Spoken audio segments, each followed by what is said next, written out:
मिंबर नूर पर जलवा बार जानशीने शाह सिमना और जानशीने शाह मीरा सादाते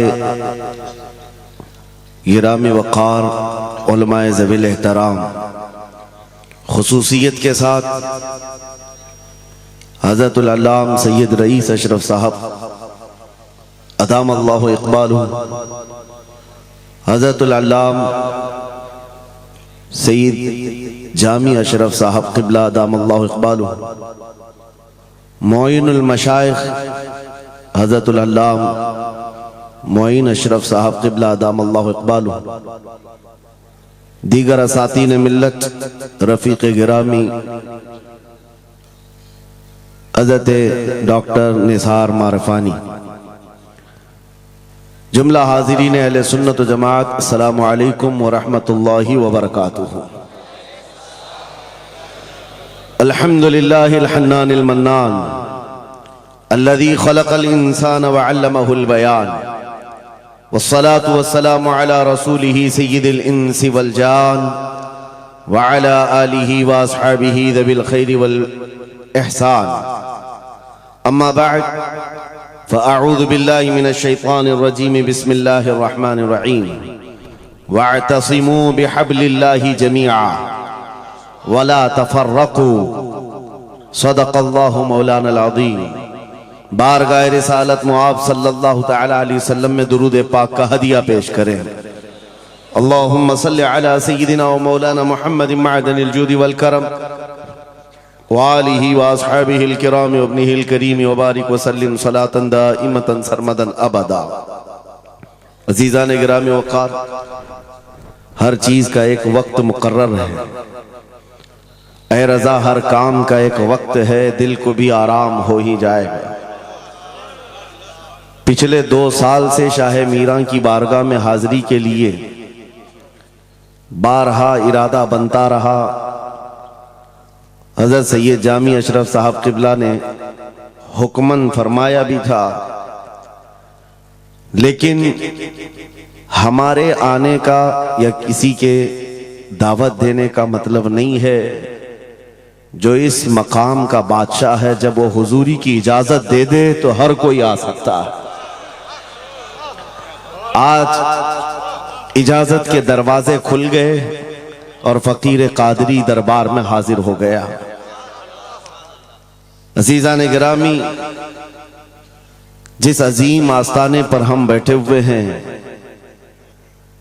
उस कुतुबुल अक़ताब की औलाद में से है जिसकी मिंबर बनी गर्दने औलिया।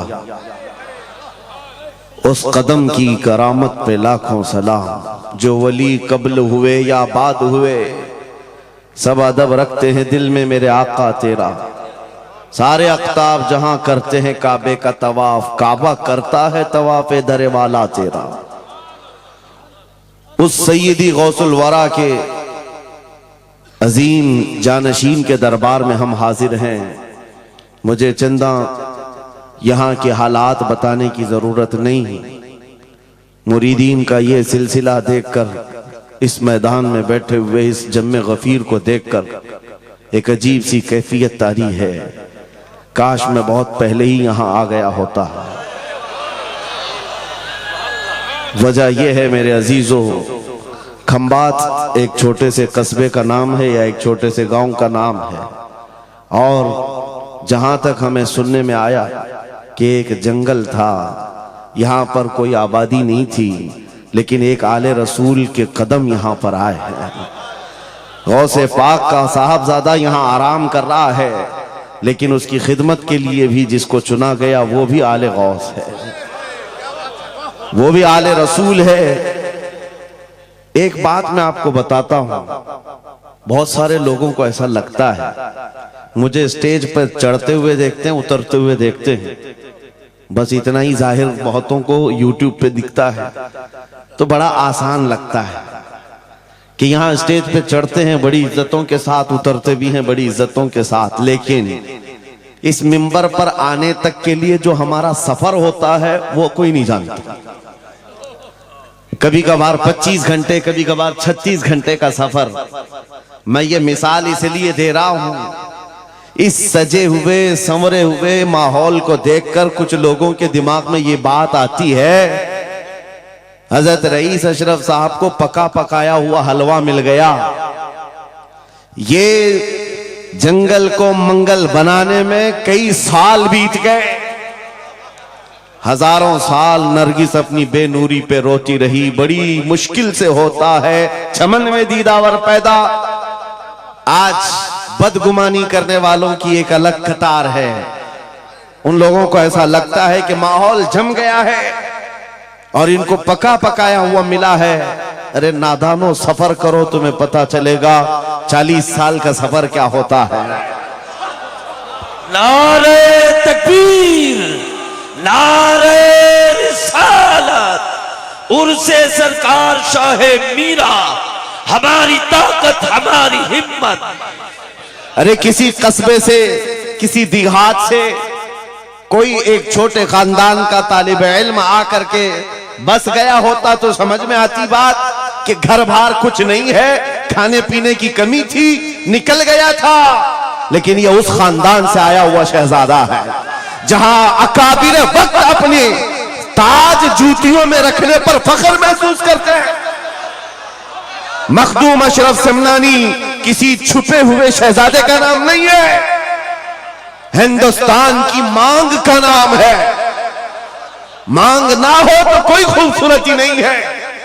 महबूबे सिमनानी, शाहे सिमना, उस आस्ताने का ये शहजादा सैयद अशरफ, रईस अशरफ। आपको ऐसा लग रहा होगा कि इनकी फजीलत में मैं बयान करने के लिए खड़ा हूं। आमतौर पर मेरी आदत नहीं है, लेकिन मैं हकीकत बोलने का हमेशा आदी हूं। उसकी वजह भी है।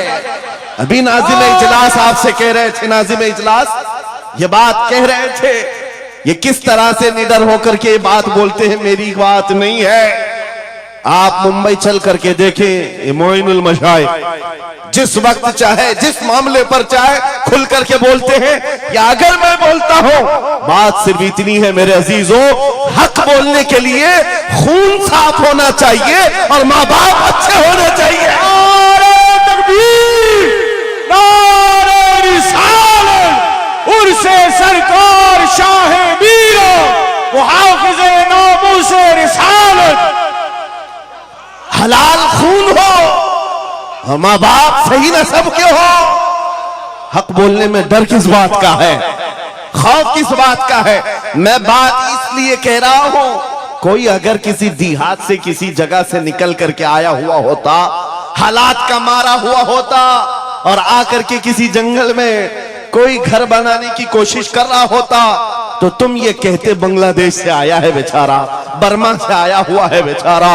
ये उस आस्थाने से आया है जहां वक्त के बादशाह भी अपनी निस्बत पर फख्र करते हैं। शाहे सिमना का सैयद रईस अशरफ को क्या कमी थी? क्या माँ बाप कमजोर थे? क्या खानदान कमजोर था? क्या उनके पास नस्ब की कमी थी या दौलत की कमी थी? कुछ न हो करके अगर सब छोड़कर एक जंगल में आकर आबाद होता है, यह आले रसूल की शान है, यह आले रसूल की शान है। इसलिए मैं आपको बिला मुबालगा ये बात कह रहा हूं। मुझे फख्र है इस बात के लिए क्योंकि मेरे बाप ने बचपन से हमें 3 चीजें सिखाई है जो रसूल पाक की हदीस है। मेरे आका ने फरमाया, अल्लिमू औलादकुम सलासा खिसाल, हुब्ब नबीयिकुम व हुब्ब अहली बैतिही व तिलावतल कुरआन। मेरे आका ने फरमाया, अपने बच्चों को 3 बातें सिखा करके जाना। नंबर 1, अपने नबी की मोहब्बत सिखाओ। नंबर 2, नबी की अहले बैत की मोहब्बत सिखाओ। और नंबर 3, कुरान पाक सिखा कर जाओ। हमें बचपन से हमारे माँ बाप ने ये तालीम दी है, इसीलिए आप इस चीज को महसूस करें। मेरे लिए जो सरमाया आखिरत है, जिसको मैं समझता हूं, यही वो मिंबर है जहां मेरे इधर भी उधर भी वो सादात बैठे होते हैं जो करंट से ज्यादा मुझे पावर दिया करते हैं। आज आपको क्या लगता है मेरे बाजुओं में जो ताकत नजर आती है, एक ही वजह है, मेरे बाप ने अहले बैत के कदमों में बैठना सिखाया है, उनका एहतराम सिखाया है, और मुझे इस बात पर नाज है। हजारों कोशिशें कर ली दुनिया ने मुझे झुकाने की, मुझे झुकने नहीं देता धर्म ज़हरा के बच्चों। नारे तकबीर, नारे तकबीर, नारे रिसालत, नारे हैदरी। अल्लामा मुफ्ती सलमान आसारी, अल्लामा मुफ्ती सलमान आसारी और से सरकार शाहे मीरा। लब्बैक लब्बैक लब्बैक या रसूल अल्लाह, लब्बैक लब्बैक या रसूल अल्लाह, लब्बैक लब्बैक लब्बैक या रसूल अल्लाह। मैं उन चीटरों से कहना चाहता हूं जो अपने जमात में बैठकर गद्दारी करते हो, अगर तुम्हें अहले बैत के चेहरों पर भी निफाक है, इनकी मोहब्बत में तुम्हारे अंदर बुग़्ज़ है, तो फिर अपनी आखिरत का सोचो, अपनी आखिरत का सोचो। किसके पास जाओगे, किसके पास जाओगे?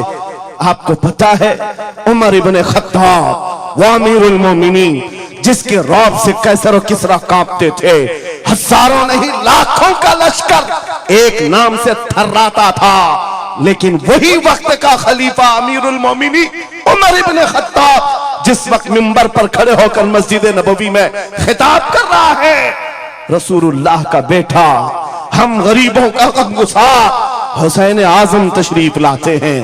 मस्जिद में आकर मिंबर पर देखा और कहा, मेरे बाप के मिंबर से उतर जाओ, अपने बाप के मिंबर पर जाओ। ये किसने कहा? हजरत उमर ने नहीं कहा बच्चा कहां से आ गया। हुजूर के इंतकाल के बाद अहले बैत का सिलसिला खत्म हुआ, फौरन वक्त का खलीफा उतर आता है, अमीरुल मोमिनीन मिंबर से नीचे आ गए, घुटने जमीन पर रखा, घुटने जमीन पर रखा और कहा, शहजादे आपने बिल्कुल सच कहा, यह मिंबर आपके बाप का है, यह आपके नाना का है, मेरे बाप का कोई मिंबर नहीं। उमर के पास जो कुछ है वो आपके नाना का है, जो कुछ भी है वो आपके नाना का है। खाते हैं इनके घराने का, भोंकते हैं इनके घराने पर। ये न मिजाज फारूकी है, न ये मिजाज सिद्दीकी है। आपको मैं बताऊं, फिर हजरत उमर ने क्या कहा, अगर शहजादे आप इजाजत दे दें तो मैं मिंबर पर चढ़ूं। उनके सामने बोलने की जसारत किसकी थी? लेकिन रसूलुल्लाह की आल हमारे लिए सरमाया आखिरत है। ये नबी पाक की आल की मोहब्बत ईमान की अलामत है। बेटा उमर फारूक रज़ी अल्लाह ताला अन्हु का है, आम नहीं है, वो भी सहाबी रसूल हैं, सहाबी रसूल हैं। बाहर किसी मामले में तकरार हो गई इमाम हुसैन के साथ, वो हजरत अली के बेटे, ये हजरत उमर के बेटे। आपको ऐसा लगता हो तो सुनो, हजरत उमर तो खिलाफत पर थे, हजरत अली नहीं थे उस वक्त। हो सकता है छोटी उम्र में कुछ बहस हो गई, बहस होने के बाद ये तकरार हुई, तो इमाम हुसैन ने अब्दुल्ला बिन उमर, हजरत उमर के बेटे को सिर्फ इतना कहा, तुम मेरे से क्या बहस कर रहे हो, तुम्हारा बाप मेरे नाना का गुलाम है, तुम्हारा बाप मेरे नाना का गुलाम है। हजरत उमर के बेटे को यह बात लगी कि कैसे मुझे ये टॉन्ट, कैसे मुझे ये ताना। दौड़ करके आए हजरत उमर के पास, कहा बाबा आज अली के बेटे हुसैन ने क्या कहा पता है? कहा क्या कहा बेटा? कहा हमारी तकरार हो रही थी, इसमें उन्होंने बुला करके मुझसे ये कहा कि तू मुझसे किस बात पर लड़ता है, तेरा बाप तो मेरे नाना का गुलाम है। हजरत उमर ने कहा ऐसा कहा उन्होंने, ऐसा कहा? कहा सच कह रहा हूं बाबा, ऐसा ही कहा। कहा बुला ला हुसैन, बुला ला। तलब किया गया, इमाम हुसैन को बुलाया। बेटा हजरत उमर का, हो सकता है उस वक्त उनको ये ख्याल हो कि शायद जज्र तौबीक हो जाए, डांट डपट हो जाए। हजरत उमर आते हैं, कहते हैं ऐ हुसैन इब्ने अली, ये मेरा बेटा जो कह रहा है क्या ये बात सच है? क्या आपने इसको ऐसा कहा कि तेरा बाप मेरे नाना का गुलाम है? इमाम हुसैन ने कहा, हाँ सच बोलता हूं। हाँ मैंने कहा। कहा कह के बताओ कैसे कहा, कह के बताओ कैसे कहा। कहा मैंने इनसे कहा तेरा बाप मेरे नाना का गुलाम। हजरत उमर ने कहा और एक बार कहो। फिर कहा और एक बार कहो। उसके बाद उमर इब्ने खत्ताब की आंखों से आंसू निकले। कहा अपने बेटे को क्या बेहतरीन तकरार करके आया है। ये हुसैन यहां गवाही दे रहे हैं, कल क़यामत के दिन ये इतना कह दे मेरी जिंदगी वसूल है।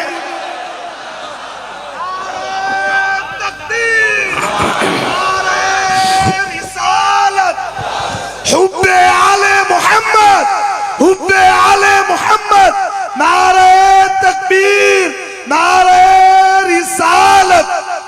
सच बता रहा हूं, डॉक्टर साहब यहां आकर के अभी जो लंगर की कैफियत बता रहे थे, और उनके पढ़ने से पहले मैं भी लंगर खा के आया। आपको एक सच्ची बात बता रहा हूं, शाह मीरा के सामने मिंबर पर बैठा हूं। मुझे आखिरी वक्त तक ये ख्याल नहीं हो रहा था कि मैं किस बात पर बात करूं, मैं बयान किस चीज पे करूं। मैंने जो कुछ शुरू किया था शायद ये शाह मीरा ने मुझसे बुलवाया।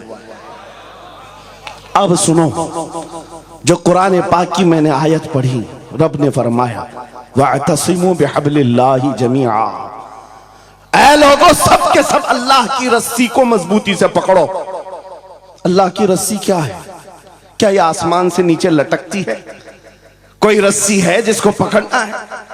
मुफस्सिरीन से पूछो, कुरान की तफसीर करने वाले कहते हैं अल्लाह की रस्सी मुहम्मदुर रसूलुल्लाह है और उनकी अहले बैत है।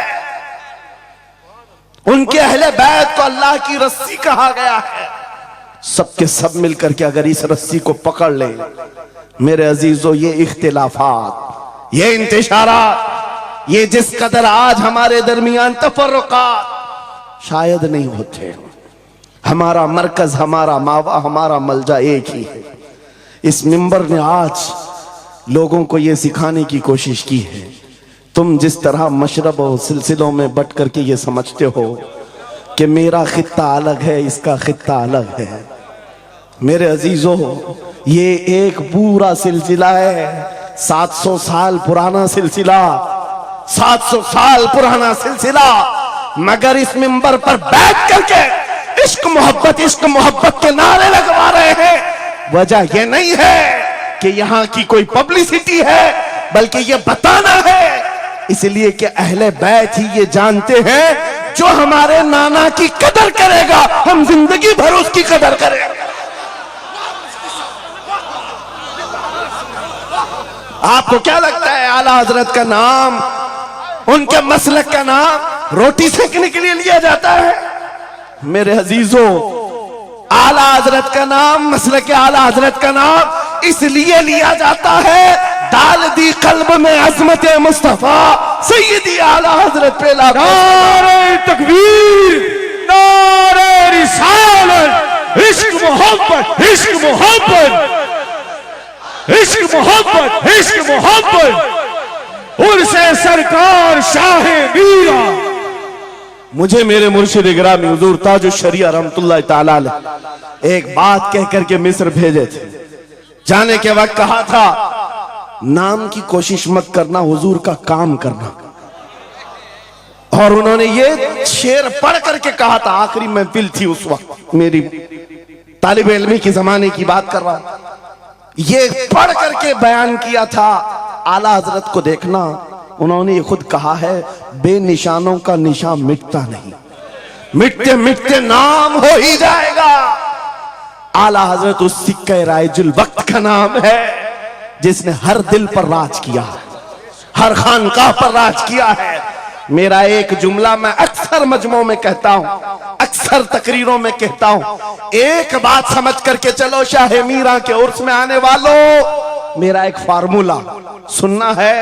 अगर इज्जत चाहते हो, वकार चाहते हो, ये जुमला याद करो, उनकी बात करो, हर दिल पे राज करो। बस रसूलुल्लाह की बात करो, हर दिल पे राज करो। आज हमारी जो इज्जत है मेरे अजीजों, ये खानकाह है अशरफिया और यहाँ खानकाह है शाह मीरा है, जिनके सामने मैं खड़ा हूं। लेकिन आपको मैं बताऊं, मैं अपनी किस्मत पर फख्र करता हूं। यही वक्त होगा, कल की रात में माररा मुतहरा में मौजूद था, वहां सादात किराम के सामने अजीजा ने गिराम, ये अहले बैते अतहार के इन तमाम मिंबरों का सफर करते करते हमें एक पावर मिलता है, ताकत मिलती है। और आला हजरत का वो मिशन समझ में आता है कि आला हजरत ने रसूलुल्लाह के दरबार की नौकरी की थी। मेरे आका की दरबार की नौकरी का सदका अल्लाह ने उन्हें ऐसे अता किया है। मैंने मिस्र जाकर देखा है, अफ्रीका में देखा है, अमेरिका वगैरह हम गए नहीं, लेकिन जानते हैं जहां कहीं उर्दू बोलने वाला हो, बल्कि मैं तो अरबी दान लोगों को सुनाऊं। मिस्र की सरजमीन पर हर जुमा एक जगह मौलूद शरीफ हुआ करती थी, हम हिंदुस्तानी तलबा वहां जाते थे। मिस्र के रहने वाले उस्ताद हैं, जब महफिल मीलाद खत्म होती कहते हैं हिंदुस्तानी तलबा को खड़े हो जाओ, वो पढ़ो मुस्तफा जाने रहमत पे लाखों सलाम, वो पढ़ो। हम पढ़ते थे मगन होकर। एक बार मैंने उनसे पूछा था कि हुजूर आपको समझ में आता है ये सलाम? ये तो उर्दू में लिखा हुआ है, उर्दू बोलने वाले ही पूरा नहीं समझ पाते, आप समझते हैं? कहते हैं समझने की जरूरत नहीं, इश्क की बोली हर जमाने में हर जगह एक ही होती है। इश्क में बोला हुआ वो कलाम है, अरबी हो कि हिंदी हो, दिल को समझ में आने लगती है। मैं ये बात कहने जा रहा हूं मेरे अजीजों, उस रस्सी को मजबूती से पकड़ो, इख्तिलाफात नजर नहीं आएंगे, बात खत्म हो जाएगी। आज से 2 साल कबल एक कुत्ता यहाँ पर हिंदुस्तान में भौंकता था, खिंजीर का बच्चा जब नबी पाक की शान में भौंकता था, इस फकीर ने उसे ललकारा था। मेरा नाम, मेरी इमेज लोगों के सामने है, मैं वाकया तफसील से नहीं बता रहा हूं, मैं अपनी बात आपके सामने ये रखना चाहता हूं। जिस वक्त उस खबीस मलऊन को पुकारा, आपको पता है हम तो एक छोटे से इलाके से उसको पुकारे थे, लेकिन निशाना सटीक जाकर लगा और उसके बाद कुत्ता बिलबिलाया भी, मैदान में आने की बार बार कोशिश करता रहा, लेकिन अब तक वजूद नहीं है। लेकिन उसके बाद मैंने देखा है, महीना 2 महीना 3 महीने गुजरे होंगे, हर मुल्क से, अफ्रीका से, ऑस्ट्रेलिया से, न्यूजीलैंड से, अमेरिका से, हर जगह से लोगों ने मुझे मैसेज भी किए, खुतूत अरसाल किए, वहां से रिसाले भेजे और दादो तहसीन के साथ दुआएं दी। लेकिन साथ एक बात मैं बता रहा हूं, उन जमातों के बड़े बड़े लोग जिनसे हमारा कोई रिश्ता ही नहीं है, उनके बड़े बड़े अमीरों ने भी लेटर पैड में लिख करके दिया, कहा मौलाना आप बरेलवी हैं, आपसे हमारा इख्तिलाफ है, लेकिन जिस नबी पाक की शान के लिए आप खड़े हैं, हम सब छोड़कर आपके साथ खड़े होने को तैयार हैं। हम आपके सामने आज ये बात कह रहे हैं, ऐ सुन्नियों, हम तो दूसरों को बुला भी नहीं रहे, हम तो तुम्हारे इत्तेहाद की बात कर रहे हैं। लेकिन इत्तेहाद का नुक्ता एक है, जब तक तुम एक एक छोटे खूंटे को पकड़े रहोगे, हर कोई तुम्हारे साथ उलझता रहेगा। उस अजीम दरख्त को पकड़ लो जिसकी जड़ें तहतुस्सरा में है, जिसकी शाखें औजे सुरैया पर है, और वो मोहम्मदुर रसूलुल्लाह की जात। उस नाम को मजबूती से पकड़ो जिसको इकबाल ने क्या बेहतरीन अंदाज में बताया, आबरूए मां जनाम मुस्तफास्त, हम सबकी इज्जत आबरू मुस्तफा के नाम से। अगर ये बात पर इत्तिफाक हो जाए, सारी चीजें भूल जाओगे, सारी चीजें भूल जाओगे। मेरे अजीजों, आज मुझे इस बात पर कोई भी आपत्ति नहीं, जरा बराबर भी झिझक नहीं। हो सकता है कुछ लोगों को ऐसा लग रहा हो कि डरे सहमे स्टेज पर आए होंगे, यहां पर बड़े बड़े खानकाह अशरफिया के सादात मौजूद हैं, उनसे हम ये बात खुल करके कहते हैं। मेरे अजीजों, हम डरे सहमे स्टेजों पर जाने वालों में से नहीं हैं, जहां जा रहे हैं खुल करके जाते हैं, और ये बात देख करके जाते हैं, जहां मेरे नबी की अजमत बोली जाएगी वहां हम अपनी गर्दनें झुका कर जाएंगे। यहां पर मिशन आला हजरत को तरवीज दिया जा रहा है। आला हजरत का वही तो मिशन था क्या मिशन था आला हजरत का जो आपने अपनी जिंदगी भर दिया है? अपने दिल का है उन्हीं से आराम, सौंप है उन्हीं को सब काम। लौ लगी है कि उस दर के गुलाम चारे दर्द रजा करते हैं। आला हजरत फाजिल बरेलवी का वो मिशन यहां से दिया जा रहा है। मैं यहां से एक मजबूत मैसेज देना चाहता हूं। हमारे सारे सिलसिले ये हमारी अजमत के लिए, हमारी जीनत के लिए, लेकिन सारे सिलसिलों की इंतहा मदीना तैयबा है। सारे सिलसिलों की इंतहा मदीना तैयबा है। तुम्हारा पीर जितना भी बड़ा हो, देखने में बहुत बड़ा भी दिखता हो, लंबा चौड़ा जुब्बा पहनता हो, बड़ा अमामा भी पहनता हो, सब कुछ हो, लेकिन अगर नबी का वफादार नहीं तो वो कुत्ते से जलील है। पीर नहीं है, कुत्ते से जलील है। और अगर तुम्हारा पीर पैबंद लगे, कपड़े उलझे भाल में है, लेकिन उसके सामने बैठो तो नबी की याद आने लगे, ये सिलसिला हक्का की अलामत है। हुजूर पाक सल्लल्लाहु तआला अलैहि वसल्लम हमारा महवर है, मेयार है। तुम जहां कहीं जाकर के आओ, घूम करके आओ, इस बात पर तुम्हें आज जमा होना चाहिए, इस बात पर जमा होना चाहिए।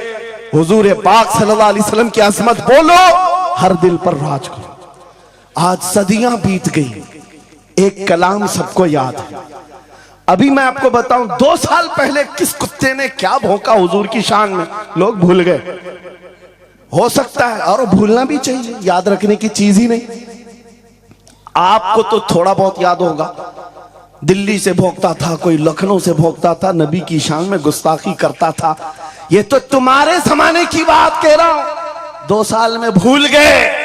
लेकिन 1400 साल पहले आशिक़ रसूल ने कहा था, वह अहसनु मिन कलम तरक़त्तु आइनी व अजमलु मिन कलम तलिदिन निसाउ खुलिक़्त मुबर्रअम मिन कुल्लि आइबिन कअन्नका कद खुलिक़्त कमा तशाउ। हस्सान बिन साबित रसूलुल्लाह के सहाबी हैं, हुजूर को देखकर कहा था, आपसे ज्यादा हसीन मेरी आंखों ने देखा नहीं, आपसे ज्यादा खूबसूरत किसी माँ ने जना नहीं। ये कलाम आज भी गूंजता है, हर एक को पता है। पता ये चला, नबी की अजमत बोलने वाला हमेशा जिंदा रहता है और भौंकने वाला मौसम के कीड़ों की तरह गायब होता है, खत्म हो जाता है। इसलिए कौन सी जिंदगी चाहिए, देख लो।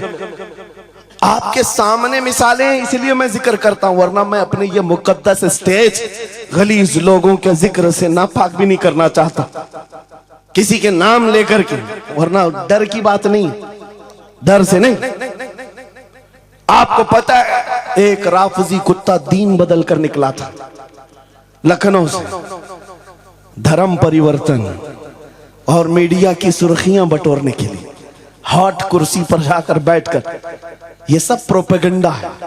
उनको ये लगता था कि खलबली मच जाएगी 30 करोड़ मुसलमानों।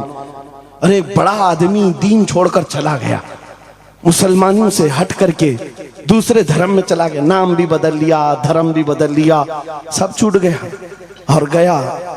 6 महीने तक धोतियों के नीचे उनका फुजला चाटता रहा और उसके बाद पता चला कि पुजारियों ने किक मारकर निकाल दिया, खत्म हो गया। 6 महीने के बाद आकर एक गुफे में बैठकर वीडियो बनाने लगा, मुख्यमंत्री जी, प्रधानमंत्री जी, मेरे जान को बचा लो। 6 महीने में ही तुम्हारा यह हशर हो गया। धोबी का कुत्ता, ना घर का ना घाट का। 100 साल पहले आला हजरत ने यह फरमाया था, या रसूल अल्लाह, जो तेरे दर से यार फिरते हैं, दर बदर यूं ही खार फिरते हैं। नारे तकबीर, नारे रिसालत, अज़मत मुस्तफा, लब्बैक लब्बैक लब्बैक या रसूल अल्लाह, लब्बैक लब्बैक लब्बैक या रसूल अल्लाह। बस ये दौलत तुम्हारे अंदर आ जाए, जब मिंबरों के करीब हो जाओ, जब कभी मसाजिद या खानकाहों के करीब हो जाओ। औलिया कामिलीन का अदब अपनी जगह पर, वो असल नहीं है, असल वो रसूलुल्लाह की जात। मौलाना रोम फरमाते हैं, मौलाना जलालुद्दीन रूमी औलिया के बारे में कहते हैं कि कुछ लोग ये समझ बैठते हैं कि औलिया हमारे पीराने इज़ाम, मेरे अजीजों ये जरिया है नबी तक पहुंचाने का। और अगर कोई पीर तुमको रसूलुल्लाह तक नहीं पहुंचा रहा है तो फिर वो 2 नंबर वाला है। वो हुजूर की अजमत नहीं बताता, हुजूर तक नहीं ले जाता, वो 2 नंबर का है, झूठा है। मौलाना रोम फरमाते हैं शीशे पर कभी दिन के वक्त सूरज की रोशनी पड़ती है और शीशे को तुम जिधर घुमाओ सामने भी रोशनी पड़ती। बचपन में हम करते थे, छोटा सा शीशा लेते, सूरज को दिखाते और उस पर रोशनी आती है, जिधर भी करो इधर उधर रोशनी जाती रहती है। मौलाना जलालुद्दीन फरमाते हैं वो जो जमीन पर इधर उधर रोशनी घूम रही है वो शीशे की रोशनी नहीं है, धोखा मत खाना, ये सूरज की रोशनी है। सूरज की रोशनी शीशे पर पड़ी और ये शीशा जिधर घूमा उधर रोशनी। इसलिए याद रखना पूरी जमीन पर जितने औलिया कामिलीन हैं ये शीशे के मानिंद हैं, इनके दिलों पर जो रोशनी पड़ती है वो मदीने तैयबा गुंबद खजरा से आती है और ये फिर जिस तरफ जाते हैं उस तरफ रोशनियां होती हैं। लेकिन साथ में तुम्हें ये याद रखना कि ये रोशनियां असल नहीं, इनके कल्ब पर जो रोशनी पड़ रही है वो गुंबद खजरा से आ रही है। बस वो असल चीज को मजबूती से पकड़ो। कुरान यही कहता है वातसिमू बिहब्लिल्लाहि जमीआ, अल्लाह की रस्सी को मजबूती से पकड़ लो। आबरूए माजना में मुस्तफास, उनके जो हम गुलाम थे खल्क के पेशवा रहे, उनसे फिरे जहां फिरा फिराई कमी वखार में। सबब कुछ और है जिसे तू खुद समझता है, जवाल बंदे मोमिन का बेजरी से नहीं। इकबाल ने कितने अच्छे अंदाज में ये मैसेज दिया था। आपको एक बात मैं बताऊं, पेट में दर्द हो रहा है और आपको पता है किसी को भी अल्लाह ना करे कैंसर है, लेकिन फिर भी वो छुपाते हुए ये कह रहा नहीं गैस हुआ है, हाँ एसिडिटी हुई है, चूरन खाए घूम रहा है। अरे बड़ी बीमारी है, तुझे पता है अगर तो खुल करके इलाज कर ले। इकबाल कहते सबब कुछ और है जिसे तू खुद समझता। तुमको मालूम है हमारे जवाल का सबब क्या है, तुमको सबको मालूम है, बोलते क्यों नहीं? फिर रोते हो सियासत नहीं है, क़ियादत नहीं है, जमात नहीं है, एजुकेशन नहीं है, ये सब तो गाते रहते हो, ये सब चीजें नहीं है। असल सबब कुछ और है जिसे तू खुद समझता है। बहुत बारीक बात पर इकबाल ने निशाना रखा, जवाल बंदे मोमिन का बेजरी से नहीं। फिर इकबाल से ही हमने पूछा फिर वो है क्या सबब, क्या है वो सबब? इकबाल ने कहा उनके जो हम गुलाम थे खल्क के पेशवा रहे। वाह, यही है जिससे तू दूर हुआ और फिर आज जलील हुआ। सबब कुछ और है जिसे तू खुद समझता है। आ जाओ नौजवानों, उस सबब को हम हल करते हैं। 10 साल के करीब यूरोप की गलियां छान मारते हुए इकबाल वापस अपने वतन आया। वहां के यूरोपियन को देखा, उनके साइंस, उनके रियाजी, उनके फिजिक्स, उनके ज्योग्राफी, सब चीजों को देखा और कहता है मैं तो ढूंढ रहा था मेरी कौम की इज्जत कहां है, मेरी कौम की बुलंदी कहां है। 10 साल के बाद जब वापस आया, लोगों ने पूछा क्या मिला अपनी कौम की इज्जत का राज? इकबाल ने कहा मैं बहुत गौर से देखता रहा और फिर इस नतीजे पर पहुंचा मेरी कौम के उरूज और इर्तिका बुलंदी का एक ही राज है कि मोहम्मद से वफा तूने तो हम तेरे हैं, ये जहां चीज है क्या लौह कलम तेरे। ये उस वक्त इकबाल ने कहा था। और फिर मेरे अजीजों, इस बात को आज मैं दोहरा रहा हूं, एक बात अभी भी मैं नाउम्मीद नहीं हूं, सुन्नियों की ये कसरत। और जब आप तुम्हारे जोशो जज्बे, ये नात खानी जो है ये कोई हमारे यहाँ एक फॉर्मेलिटी नहीं है, इन नातों से तुम्हारे दिलों को इतना गर्म किया जाता है आपको खुद अंदाजा नहीं होता। सुभान अल्लाह, आपको अंदाजा नहीं है। हुजूर की याद में तड़पना, दिल का धड़कना सिखाया जाता है। और इन मजमों के रंग को देख करके मैं नाउम्मीद नहीं हूं, अभी इसमें रमक बाकी है, रमक बाकी है। अभी मैं कहता हूं अशहदु अन्ना मुहम्मद रसूलुल्लाह सल्लल्लाहु अलैहि वसल्लम, इधर बैठे हुए भी सामने वाले भी अंगूठा चूम रहे हैं। मैंने नाम मेरे मुस्तफा का लिया, लेकिन कहा क्या मैंने आपको कि आप भी चूमो? किसने कहा आपको कि अंगूठों का बोसा लेकर आंखों से लगाओ? किसने कहा? अरे मैंने कहा भी नहीं, ना तमहीद बांधा, इधर नाम लिया, बेइख्तियार अंगूठे उठ गए। वाह, बेइख्तियार लबों को छूम लिया तुमने, लबों से अंगूठों को छूम कर आंखों से लगाया। यह इस बात की अलामत है गुनहगार हो गए, गद्दार नहीं है। नारे तकबीर, नारे रिसालत, नारे हैदरी, उर्से सरकार शाहे मीरा, मुहाफिजे से रिसालत। मरे हुए लोगों से क्या खिताब किया जाए? जिंदगी बाकी है, इसीलिए तो घूम घूम कर आपसे खिताब कर रहे हैं। और इस उम्मीद के साथ कि इकबाल ने यह भी कहा था कि निकल कर सहरा से जिसने उलट दिया था तख्ते रोमा को, सुना है कुदसियों से मैंने कि वो शेर फिर होशियार होगा। इकबाल की बात सुनो, कह रहा है पहले जमाने में सहरा से निकले थे सहाबा, पैरों में चप्पल नहीं थे, पैबंद लगे कपड़े, तलवारें टूटी हुई, लेकिन जब निकले थे तो रोमन एम्पायर को भी धूल चटा दिया था, पर्शियन एम्पायर को भी परखचे उड़ा दिए थे, दो सुपर पावर ताकतों को नाकों तले छने छबवा दिए। ये तारीख में मौजूद है, मिटाने से नहीं मिटेगा। इकबाल ये कहता है ये जो हालात हुए थे, ये देखकर मुझे अंदाजा है वो दिन आएगा मोहम्मद अरबी का शेर फिर होशियार होगा। हम वो होशियार करना चाहते हैं।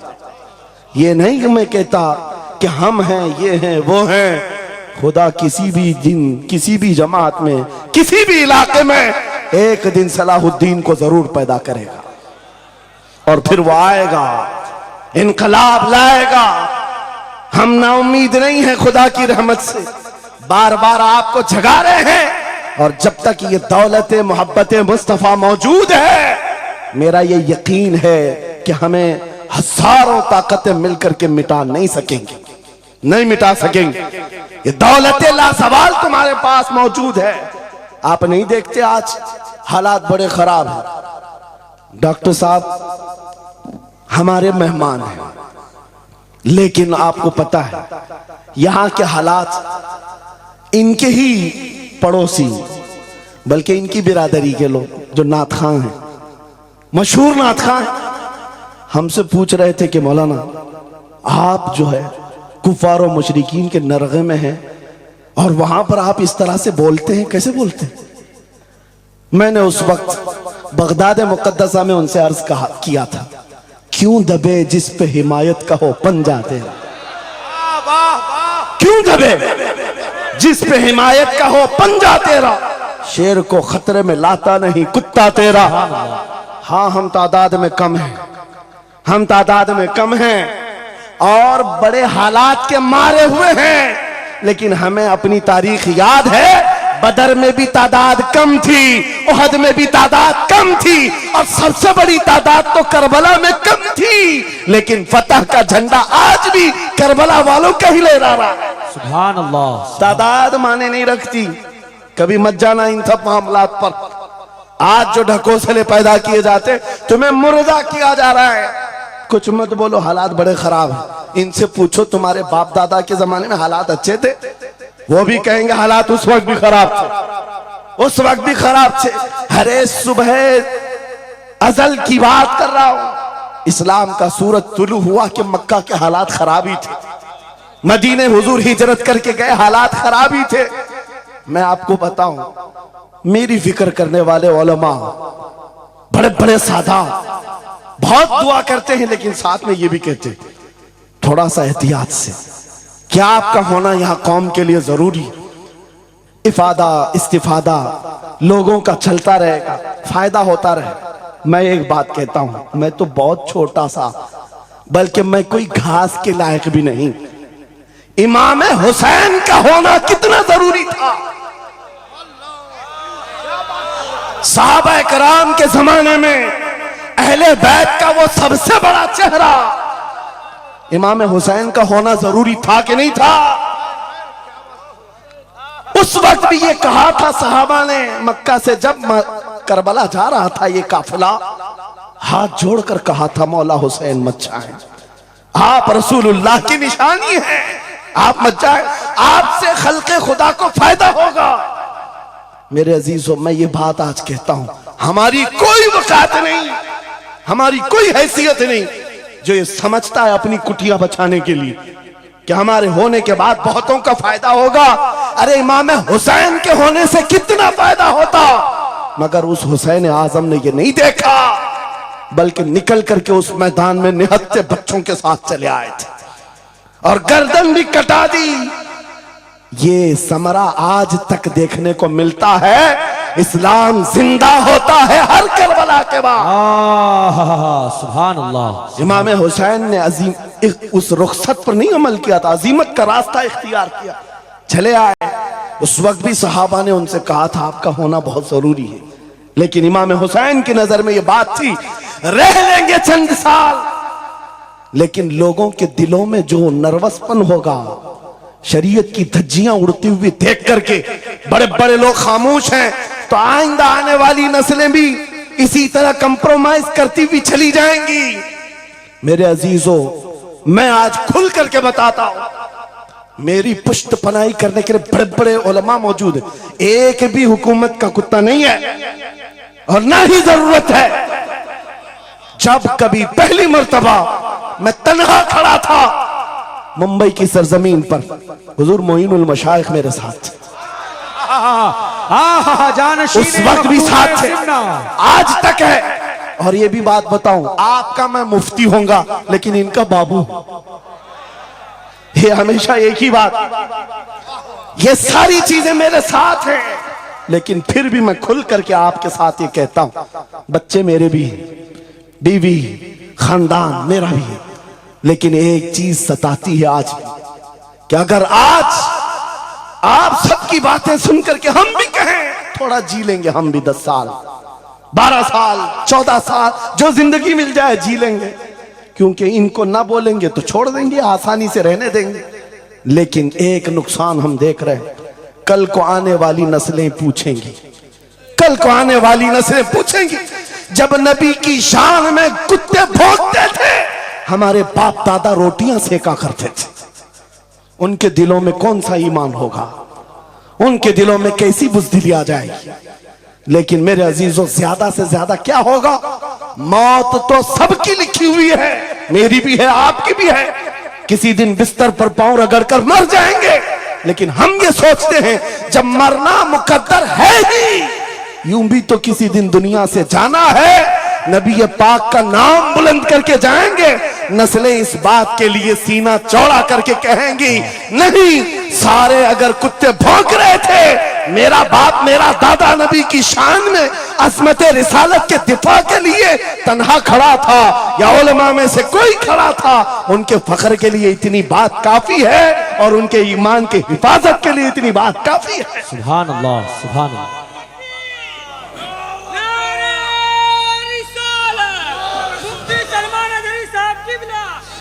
इस अजमत रिसालत के लिए आपको क्या समझ में आता है, बहुत दिन हो गए हमारे आराम के, बहुत दिन हो गए सुकून के, नबी के नाम पर हमने रोटियां बहुत खाई, हुजूर की इज्जत पर क्या क्या नहीं मिला हमको।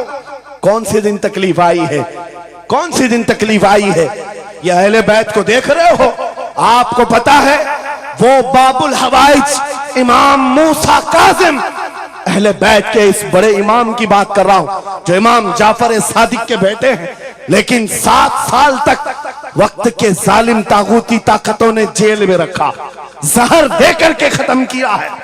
आपको पता है इमाम मोहम्मद बिन हसन अस्करी, जिनको जहर देकर के खत्म किया गया, अहले बैत था जिन्होंने 20-20 साल जेल काटी है। रसूलुल्लाह के शहजादे थे वो, रसूलुल्लाह की आल थे, आज तो लाखों में है, उस वक्त तो नबी के शहजादे चुनिंदा थे, पूरी दुनिया के वो मरकज थे, लेकिन जेलों में 20-20 साल गुजारे, किसी को 10 साल, किसी को 12 साल, किसी को 20 साल। आपको पता है इमाम मूसा काजिम को जंजीरों से भी मारा गया था, जंजीरों से। आप अपने बाप को मार खाता हुआ देख करके नहीं बर्दाश्त कर पाते। हमारे वो अजीम इमामों की बात कर रहा हूं जिन्होंने मेरे नबी की शरीयत की दिफा के लिए जेलों की जिंदगी, हत्ता के रिवायत ये बताती है मौला इमाम मूसा काजिम का जनाजा भी जेल से निकला। मेरे अजीजों, ये सब क्या बातें सिर्फ बयान करने के लिए रह गई? उलमाए ज़वील एहतराम इस मनसब को हाथ समझेंगे।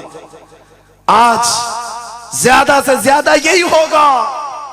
इसी किछोछा मुकद्दसा के एक बुजुर्ग थे जो मेरे बहुत बड़े आइडियल है, सैयद मुजफ्फर हुसैन कछोछे।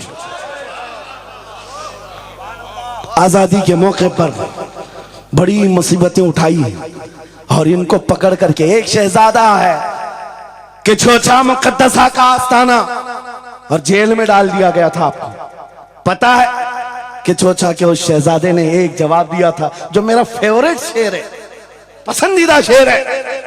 आपने कहा था मुजफ्फर को मुकय्यद ना समझ ऐ सैयद, मेरी असीरी भी सुन्नत आबाई है।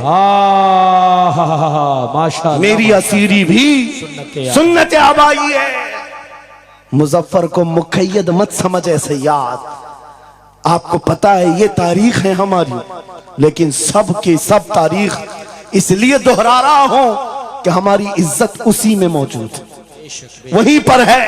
वापस आ जाओ उधर ही। अपनी कुटिया बचाकर, अपनी दुकान बचाकर ज्यादा दिन नहीं जी पाओगे। हुजूर के नाम का दिफा करो, सुबह क़यामत तक मौला नाम जिंदा रखेगा। सुभान अल्लाह। हाँ, अपनी हिफाजत के लिए बहुत सारे लोग हैं, अपनी अपनी फिक्र करने वाले। नबी की इज्जत और नामूस पर पहरा देने वालों की तारीख मिटाई नहीं जाती। हजारों मिटाने की कोशिश भी कर लो, वो मिटते नहीं है। आज आपको पता है पैरों से माजूर खादिम हुसैन को कौन नहीं जानता। लोगों को डर भी लगता है उनका नाम लेने में कि गरजता था बंदा और खुद व्हील चेयर पर बैठता, लेकिन लाखों को खड़ा होना सिखा दिया। किस बात पर? क्या अपने बाप के कसीदे पढ़ता था? क्या अपने खानदान के कसीदे गुनगुनाता था? एक ही बात, रसूलुल्लाह की अजमत पर बात, हुजूर की इज्जत पर बात करो तो फिर पता चलता है 8 साल के बच्चे से लेकर 80 साल के बूढ़े के दिल में भी अल्लाह खुद मोहब्बत डालता है। वाह, सुभान अल्लाह, खुद मोहब्बत डालता है। सब चीजें मौजूद हैं उसी जात पर। एक बात मैं अब आपके सामने कहता हूं, गुफ्तगू समेटता हूं। आला हजरत का मसलक देखो, मिशन देखो, और आपको उसी बात पर मैं लाकर जमा कर दूंगा। और सुन्नियों का मजमा मुझे पता है, आधा शेर मैं पढ़ूंगा, आधा ये खुद ही कंप्लीट करेंगे। और गारंटी के साथ कहता हूं, मुझे पता नहीं है कि मजमे के बारे में, लेकिन इतनी गारंटी जरूर है आप कंप्लीट करेंगे। क्यों? हमें पता है मिजाज इश्क रसूल का, हमें पता है मोहब्बत मुस्तफा का। सुनो, मैं कहता हूं वो जो न थे तो, वो जो न हो तो, ये गारंटी है हमारी, ये गारंटी है। आधा जुमला भी कह दो सुन्नी के बाद, वो जो ना हो तो, हाँ ये कंप्लीट खुद करेंगे। क्यों? ये अकीदा भी है, ये ईमान भी है, ये हमारी जान भी है। वो जो ना हो तो। अब सुनो मेरे अजीजों, जब तुम्हारा दिल पुकार कर कह रहा है वो जो ना हो तो, हमारे नाम के साथ वो जो ना हो तो, हमारी जिंदगी में वो जो ना हो तो, हत्ता के कब्र में चले जाओ, बहुत सारे जवाब दे दें तुम्हारा रब कौन, तुम्हारा दीन क्या। मेन सवाल तो यही होगा, मा कुंत तक़ूलु फी हक़्क़ि हाज़ा रजुल। बल्कि बात सही अहादीस में मैं कह रहा हूं, एक ही सवाल का जिक्र भी आया है, कब्र में एक सवाल का जिक्र भी आया है, और फरमाया गया सिर्फ एक सवाल ये होगा, बता इस रसूल के बारे में क्या कहता था। वाह, बोलना पड़ेगा, बोलना पड़ेगा। फिर मैं पूछता हूं, कब्र में भी वो जो ना हो तो कुछ ना हो। जब तक नहीं बोलोगे आगे नहीं बढ़ेगी गाड़ी, वरना फंसे रह जाओगे। वो जो ना हो तो, चलो कब्र की जिंदगी खत्म हो गई, हशर में आ गए। हशर के मैदान में आ गए। लेकिन यहां पर भी क्या मसला है? खलीलो नजी मसीहो सफी सभी से कहीं कहीं न बनी। खलीलो नजी मसीहो सफी सभी से कहीं कहीं न बनी।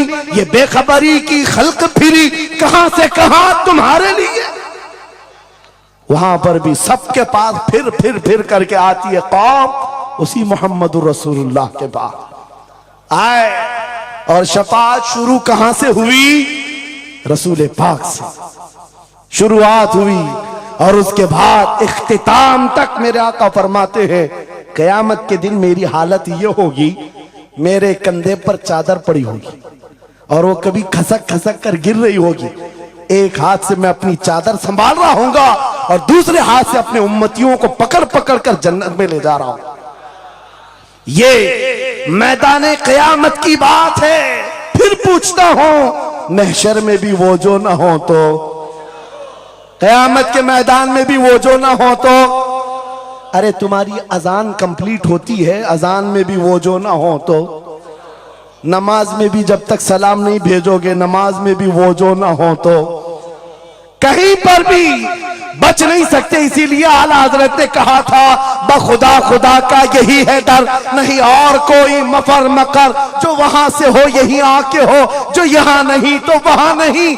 जब तुम्हें समझ में आ गया वो जो ना हो तो कुछ ना हो, वो जो ना हो तो, वो जो ना हो तो, जब तुम्हारा यकीन है। अब सुनो बरेली का इमाम क्या कहता है, ऐ सुन्नी जवान आज ले उनकी पनाह, आज मदद मांग उनसे, आज ले उनकी पनाह, आज मदद मांग उनसे। कल न मानेंगे कयामत में अगर मान गया। आज आना है तुम्हें वहीं पर। मेरी गुफ्तगू का खुलासा यही है, मेरी गुफ्तगू का लुब्बे लुबाब यही है।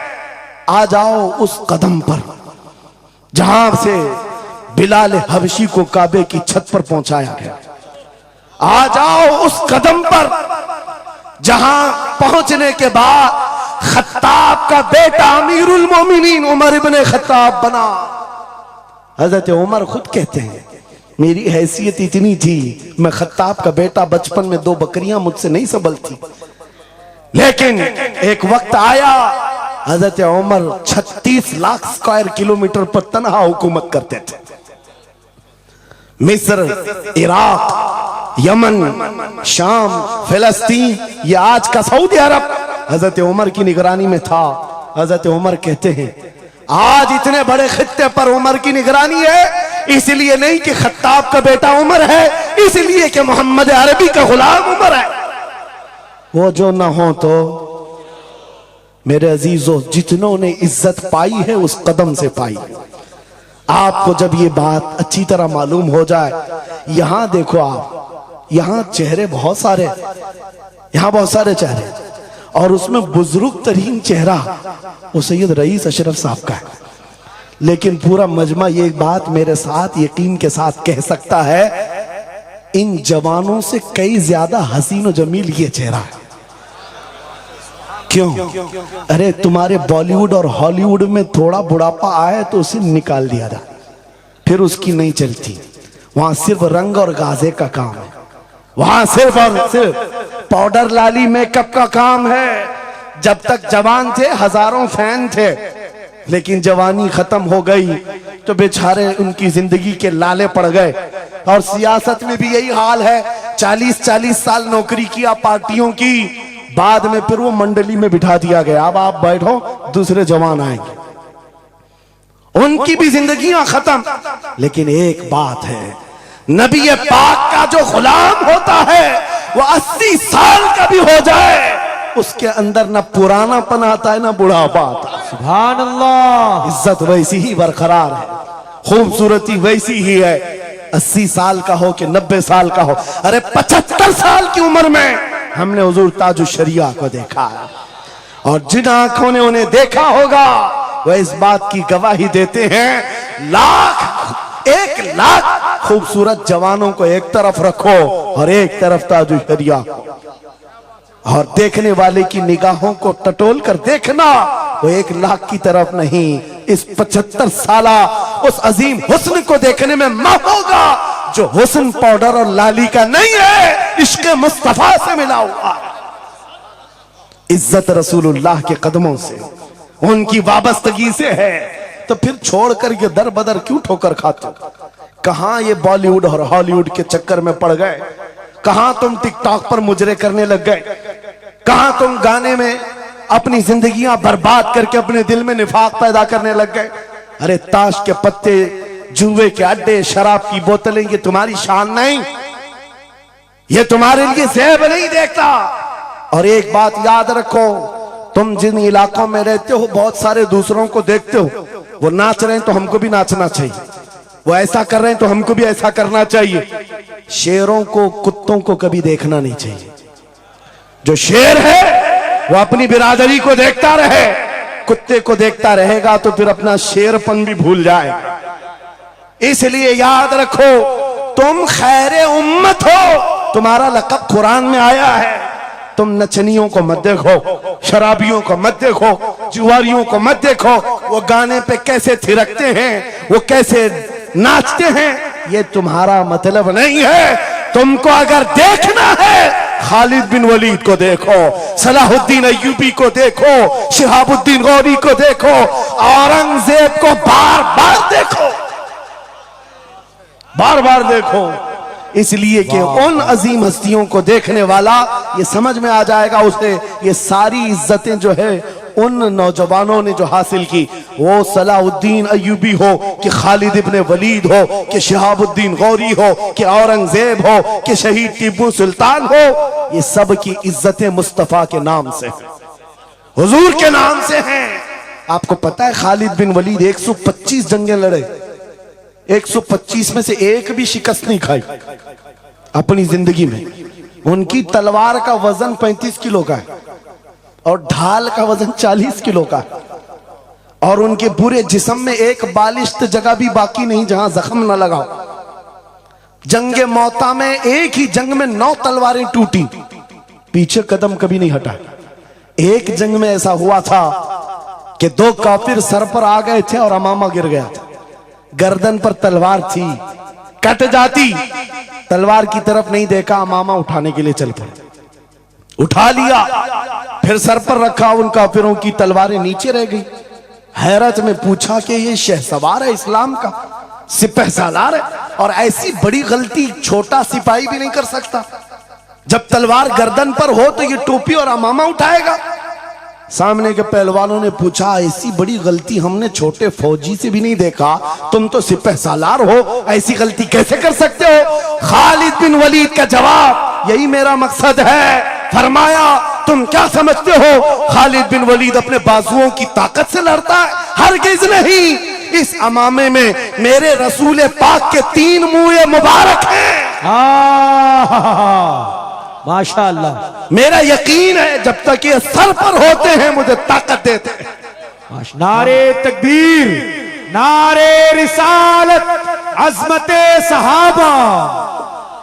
अजीजा ने गिरामी वकार, बस आ जाओ इस नुक्ते पर, जिंदगी पूरी टटोल कर देखना, हर बड़े किरदार की तुम्हें एक ही उन्सुर नजर आएगा, जिसने नबी पाक पर जितना अपनी फिदायत का इजहार किया, मौला ने उसको उतना ही बुलंद किया, उतना बुलंद किया। अरे बीमारी के आलम में लकवा, फालिज, ये बहुत अजीब खतरनाक बीमारी, हाथ भी नहीं उठता, पैर भी नहीं उठता, इलाज भी नहीं होता। लेकिन ऐसी बीमारी में भी अस्कंदरिया की सरजमीन से शरफुद्दीन बूसीरी ने पुकारा था, मुहम्मदुन सय्यिदुल कौनैनि वस्सक़लैन वल फरीक़ैनि मिन अरब व मिन अजमी, मौलाया सल्लि व सल्लिम दाइमन अबदा अला हबीबिका खैरिल खल्क़ि कुल्लिहिम। 170 अशार लिखकर अपने नबी की बारगाह में अपनी मोहब्बत का इजहार किया था। जानते हो, नबी आए भी और अपना हाथ फेर करके लकवा और फालिद से सही भी किया और चादर भी इनायत किया। लेकिन जिस वजह से मैं ये बात कर रहा हूं, आज पूरी दुनिया में घूमाओ, अफ्रीकी हो कि अमरीकी हो कि हिंदी हो कि पाकिस्तानी हो, लेकिन एक कसीदा सबको याद है, मौला या सल्ली वसल्लिम दाइमन अबदा अला हबीबी का खैरिल खल्क़ि कुल्लिहिम। मैंने बहुत तहकीक करके देखा, शरफुद्दीन बूसीरी का ये कसीदा अक्सर को समझ में नहीं आता, लेकिन गुनगुनाता हर कोई है, पढ़ता हर कोई है। पता ये चला कमाल बूसीरी का नहीं है, जो नबी की अजमत बोलता है मौला उसे सलामत रखता है, सुभान अल्लाह, जिंदा रखता है। आला हजरत जिंदगी भर मेरे नबी का नाम लेते रहे, आज मजमों में उनका नारा है।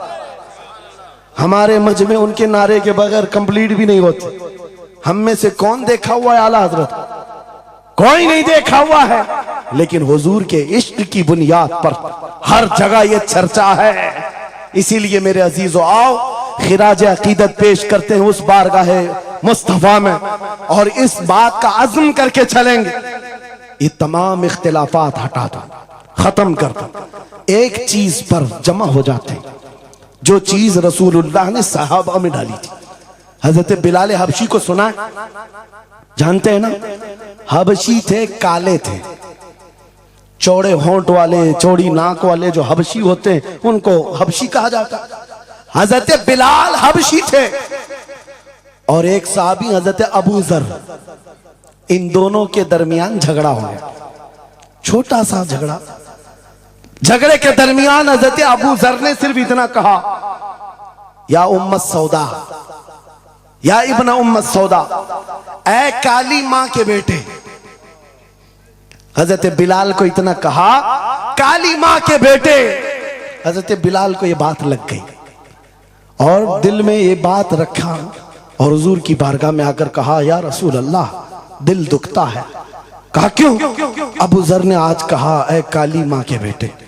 हुजूर जलाल में आए, मस्जिद में आए, मिंबर पर आए, कहा बुलाओ अबू जर। आए और हुजूर पाक सल्लल्लाहु अलैहि वसल्लम ने डायरेक्ट जो फरमाए, हदीस के अल्फाज हैं, अफीकल जाहिलिया, क्या अभी भी तुम्हारे अंदर जमाने जहालत की बुराइयां हैं?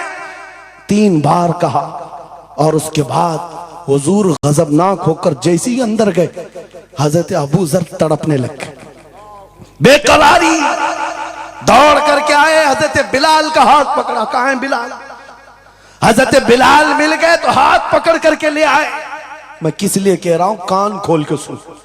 छोटी छोटी बातों पर मशाइख से उलझ जाते हो, बड़े बड़ों को आज बदतमीजी के साथ बात करते हो। साहबा में हुजूर ने जो मोहब्बत डाली थी किस बुनियाद पर? हजरत बिलाल का हाथ पकड़कर हजरत अबू जर ले आए मस्जिद में, कहा बिलाल, गलती हो गई, मैंने तुमको इब्न उम्मी सौदा कहा, काली मां का बेटा कहा। हजरत बिलाल कहते वो बात हो गई, खत्म हो गई। कहा नहीं, खत्म नहीं हुई, मेरे नबी नाराज हैं, आका नाराज हैं। फिर क्या किया? हजरत बिलाल ने कहा मैंने माफ कर दी। हजरत अबू जर कहते ऐसे नहीं, ऐसे नहीं। हजरत अबू जर नीचे जमीन पर सो गए। कहा बिलाल, तुम अपना ये काला पांव, इसका तलवा मेरे चेहरे पर रगड़ो, चेहरे पर रगड़ो, ताकि मुझे एहसास हो कि मैंने किससे उलझा है, किससे उलझा है। अपने आप को नीचे लिटा दिया। कहा बिलाल, अपना पांव मेरे चेहरे पर रखो, एहसास जब हो जाए नबी के गुलामों। हजरत बिलाल कंधे पकड़कर उठाते हैं। कहा अबू जर क्या कर रहे हो? मेरा पांव तुम्हारे चेहरे पर, अल्लाह कभी ना करे। आओ सीने से सीना मिलो, मैं जिसका गुलाम हूं उसके तुम भी गुलाम हो। सुभान अल्लाह। यह उनकी इज्जतें थी। एक ही महवर था वो नबी पाक की इज्जत, एक ही मरकज था। काश वो चीज अगर आज आ जाए, ये सब भूल जाएंगे इख्तिलाफात। असल बात ये, जिहालत इतनी भरी हुई है, ये छोटे छोटे तबकों में बट करके पता नहीं किसको किसको कोसते रह जाते हैं। अरे जिसको बोलना हो उसको बोलने से पहले इतना तो सोचो, नबी की बात करता है, हुजूर का गुलाम है, आशिक रसूल है। लेकिन एक बात, तुम खराबियां छोटी सी भी पा लेते हो तो चर्चा करते हो, इतना चर्चा करते हो। क्या ये फरिश्ते हैं? हर एक से गलतियां हैं, हर एक की गलतियां हैं। जितना चर्चा एक गलती को लेकर करते हो, कसम खुदा की बताओ, अपने दिल पर हाथ रखकर उसकी एक अच्छाई मिले तो क्या इतना चर्चा करते? क्यों नहीं करते? इसका मतलब है दिल बीमार है तुम्हारा, जाती हसद है, जिसको लेकर किसी को टॉन्ट करते हो, किसी को तानाजनी करते हो। सोशल मीडिया इस पर भरा पड़ा हुआ है, नए नए मुफत्तिन इस तरह के मुनाजिर आए हुए हैं। फितना अंगेज लोग, वो अपने दिलों का इलाज करें वरना मुनाफिकत आ जाएगी, मुनाफिकों में शुमार होगा। अरे तुम्हारी एनर्जी गुस्ताखाने रसूल के लिए रखो, आशिकाने रसूल के लिए नहीं। जितनी ताकत लगाना है उन कुत्तों के खिलाफ लगाओ जो नबी पर भौंकते हैं और जो जिंदगी भर नबी की अजमत की नौकरी करते हैं। तुम्हारी जुबानें उनके लिए खुलती हैं। बहुत उम्दा। कैसा आलमिया है, कैसा आलमिया है।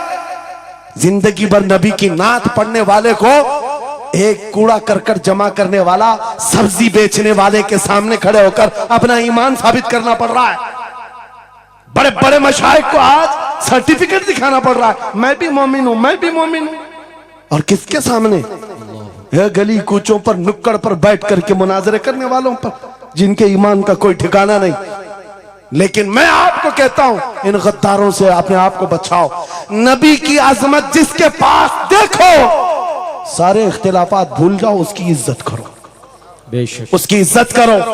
इसलिए कि कल क़यामत के दिन तुम्हें जब खड़ा होना है शफाअत के लिए, तुम भी उसी नबी को पुकारोगे, वो भी उसी नबी को पुकारे।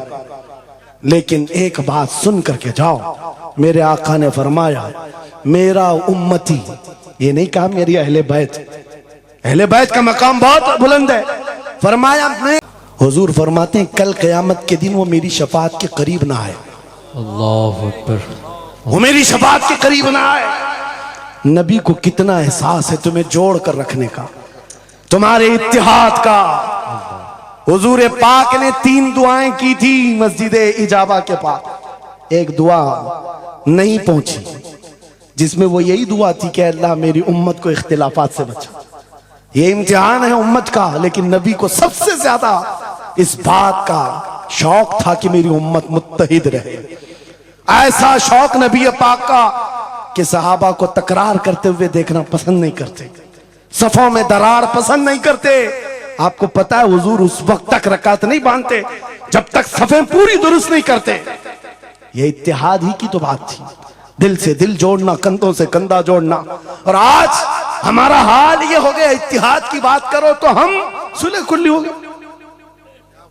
मैं तो अहले सुन्नत व जमात आशिकाने मुस्तफा की बात कर रहा हूं। अरे छोड़ो उन खबीसों को, अपना इत्तिहाद तो कर लो, बहुत उम्दा। अपना इत्तिहाद कर लो।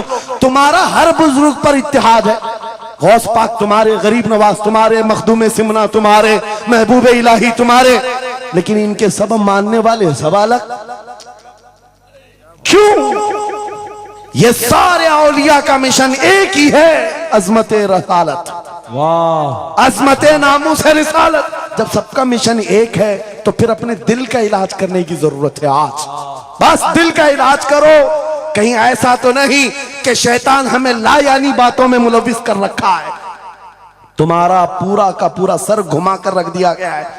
जिन चीजों में तुम्हें अपनी एनर्जी खर्च करनी थी, शैतान कहीं और लगा दिया। इसीलिए कुत्ते खुल करके मैदान में आने लग गए। उनको पता है जिस दिन ये मोहम्मद अरबी के शेर जमा होने लग जाएं तो फिर इनका जीना हराम कर रखेंगे। तुम्हें हजारों इख्तिलाफात में डाल रखा है और बाज़ाब्ता इसकी प्लानिंग होती है। इस हलके को अलग हर एक में एक फित्तीन भेजा जाता है जो उसके मुर्शिदों को ये गाली दे, इधर का एक उनके मुर्शिदों को गाली दे, और फिर ये अंगार भड़काए रखे, ये उलझते रहें, उलझते रहें, उलझते रहें। और कुफ्फार और मुशरिकीन अपने नापाक मंसूबों से इस्लाम को गालियां दें, कुरान को गालियां दें, रब को गालियां दें, नबी को गालियां दें। आज ये आलमिया है या नहीं? तुम पीर के खिलाफ बात सुन करके भड़क जाते हो और नबी के खिलाफ बात सुनकर खामोश बैठते हो। अल्लाह अकबर। कैसा आलमिया आ गया। अगर तुम इस तरह की टुकड़ियों में घेर दिए गए, महसूर हो गए, तो समझ लो कि बर्बादी बहुत करीब है, बहुत करीब है। बगदाद में ये हो चुका है। गरनाता में ये हो चुका है, उलमा को लड़ाया गया था, अलग अलग जमातें बनाई गई थी, बाज़ाब्ता उसमें शिया सुन्नी अलग अलग तबकात बनाए गए, क्योंकि एक बुजुर्ग ने कहा था अपने बेटे को, लकड़ियों का एक गट्ठा दिया बंधा हुआ, बेटे से कहा बेटा इसको खोलना नहीं, तोड़ देना। तोड़ने की कोशिश किया, उसका घुटना फूट गया। उसके बाद वो आया कई घंटों के बाद, कहा बाबा टूटता नहीं। कहा खोल दे रस्सी। रस्सी खोला, गट्ठा था लकड़ियों का। कहा अब तोड़। एक एक को तोड़ा, आधे घंटे में टूट गए। बुजुर्ग ने कहा बेटा मैं ये उम्मत मुस्तफा की मिसाल देना चाहता, अगर ये रस्सी में मजबूत बंधे हो, बड़ी सी बड़ी ताकत इनको तोड़ने आए अपना खुद बर्बाद कर जाएगी, लेकिन अगर तुम खुल गए तो चंद दिनों में कस्तों में सफाया होगा। मुत्तहिद रहोगे तो कहलाओगे मोमिन व गाजी, मुंतशिर होगे तो कस्तों में सफाया होगा। मेरा मैसेज यही है, वातसिमू बिहब्लिल्लाहि जमीआ, अल्लाह की रस्सी को मजबूती से थाम लो, और अल्लाह की रस्सी एक ही है। कितनी अजीब बात है, वो दूसरों के लिए फर्क करना मुश्किल हो जाता है। उनका हवाओं का खुदा अलग है, पानी का अलग है, मट्टी का अलग है, मरने का अलग है, पैदा होने का अलग है। अरे तुम्हारा सब मिलाकर एक ही है, एक ही है, एक खुदा है जिसके सामने तुम्हें झुकना है। और फिर नबी पाक जो सारे नबियों का सरदार, एक रसूल की मोहब्बत तुम्हारे दिल में बिठाने के लिए कही, एक रसूल की मोहब्बत, अगर इस पर हम कामिल हो गए, मेरे अजीजों कुरान कहता ला तहीनु वला तहज़नु अंतुमुल आलौन व अंतुमुल आलौन, तुम सबसे बुलंद होगे अगर नबी के गुलाम हो जाओ, अगर नबी के गुलाम हो जाओ। सब मेरी बातों का खुलासा एक ही है, आओ बारगाह मुस्तफा में यह अहद करते हैं और अपनी जिंदगी का मकसद समझ करके आखिर मैं इस बात पर खत्म करता हूं। यह सूफिया का एक मसलक है, मैं इजाजत लेकर कह रहा हूं, 2 जुमले। एक सूफिया के मसलक में मुराकबा होता है, मुराकबा, मुहासबा, मुकाशफा, अलग अलग चीजें हैं। वो मंजिलें तय कराते हैं। औलिया कराम के सामने जाओ, तस्बीहात अलग हैं, नमाजें अलग हैं, मुजाहिदे अलग हैं, लेकिन उसमें एक चीज है मुराकबा।